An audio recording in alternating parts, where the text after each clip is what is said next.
વડોદરાનો છું, નિવૃત્ત છું અને 38 વર્ષ પછી હું રિટાયર થયો. હું રેજિમેન્ટ ઓફ આર્ટલરી ફાઇટિંગ ફોર્સનો છું.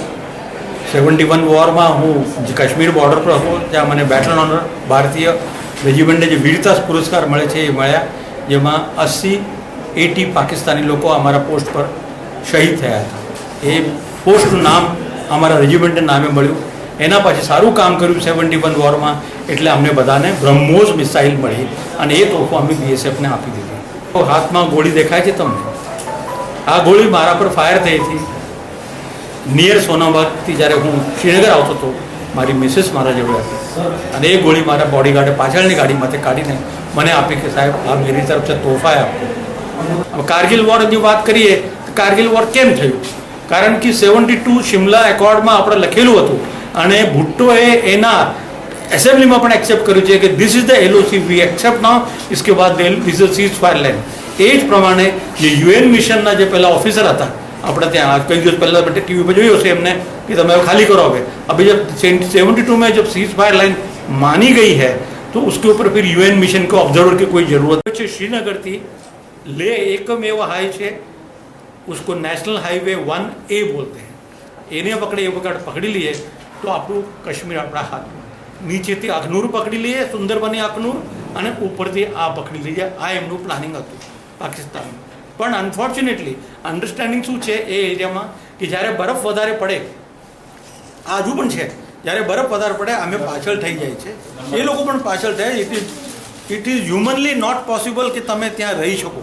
હ્યુમનલી નોટ પોસિબલ. 18,000 19,000 ફૂટની એ અમે પાછળ ગયા. આ લોકોએ શું કર્યું? બદમાશી કરીને મે મહિનામાં ધીમે ધીમે એમના રેગ્યુલર આર્મીના, અને આપણને શું કહે છે, हमारे मुजाहिद हमको पता नहीं, हमारे वो जिहादी लोग हमको पता नहीं. પણ એક બકરવાલ જે અમારો ફેથફુલ હતો, અમારો માણસ છે, અમારો ખબરી હતો, એને हमने કીધું कि साहब 20-25 आदमी यहाँ नज़र आ रहे हैं. जब ये इन्फॉर्मेशन मिली, हमारी पेट्रोल भी गए, उसके बाद एयरफोर्स को भी बताया, और पहला एयरफोर्स का हमारा Mi-71 जो बड़ा हेलीकॉप्टर को इन्होंने स्ट्रिंग मिसाइल से गिराया. सरकार પણ બદલાઈ છે, હવે સેનામાં કંઈક પરિવર્તન આવે તો મને बहुत अपेक्षा છે, बहुत उम्मीद है मोदी साहब की गवर्नमेंट से. But please give him time, not 2 years, not 1 year, give him 10 years. 10 years के बाद आप देखो कि सचमुच जो 67 की जो हालत थी अभी है क्या? हम हैं आपके आशीर्वाद से. अगर ये गोली नहीं लगी, जिंदा है, बोलेंगे आपको टीवी पे आके आपको बताया कि नरेंद्र मोदी कશું કર્યું કે નથી કર્યું. અને છેલ્લો સવાલ મારો કે સાવલીમાં આજે જે પ્રોગ્રામ રાખ્યો છે તો મને કેવું લાગ્યું? Excellent is the word. જે છોકરા જે સ્ટેજ પર કર્યું, આંખોમાં પાણી આવી. ડેલ્ટા કંપનીમાં અમે એટેક મારવા ગયેલા, અમારી સાથે ઉત્તમભાઈ અને અમે બે. એટેકમાં સાથે હતા. ઉત્તમભાઈને જ્યારે ગોળી વાગી ગઈ મોઢામાં એટલે બહુ ડેન્જર સ્થિતિમાં હતા. એટલે એમનું બધું ખૂન ને એ બહુ મોટા પ્રમાણમાં જતું હતું. એટલે અમને ફર્સ્ટ એડ માટે અમુક વસ્તુ મળે છે, ઇન્જેક્શન હોય, પાટાપિંડી હોય. એટલે એમનું તો મેં એમને લગાડી દીધું, એમની પાટાપિંડી કરી દીધી, એમનું ઇન્જેક્શન એમને લગાડી દીધું. ત્યાર પછી મને એવું લાગ્યું કે હજુ ડેન્જર જેવું છે, તો મેં મારી વસ્તુ પણ એમને સમર્પિત કરી દીધી. પછી ગોળી વાગી. ઉત્તમભાઈને તો અમે મોકલી આપ્યા છે. ત્યાર પછી 1.5 કલાક મને. સર આજે પણ કારગિલ દિવસે તમે કારગિલના યુદ્ધમાં પણ ભાગ લઈ ચૂક્યા છો, તો આજે એ જ દિવસે તમને કેવું ફીલ થાય છે?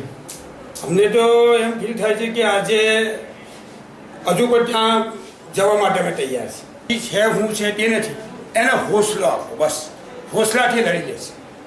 સર આજે તમે હોસલાની વાત કરો છો, તો એ હોસલા પર આજે પણ બોર્ડર પર કેટલા યુવાનો સેનાની અધિકારીઓ ત્યાં તૈનાત છે, છતાં પણ ઘૂસણખોરી ચાલુ છે પાકિસ્તાન તરફથી. તો એ ઘૂસણખોરી થાય છે કેવી રીતે સર?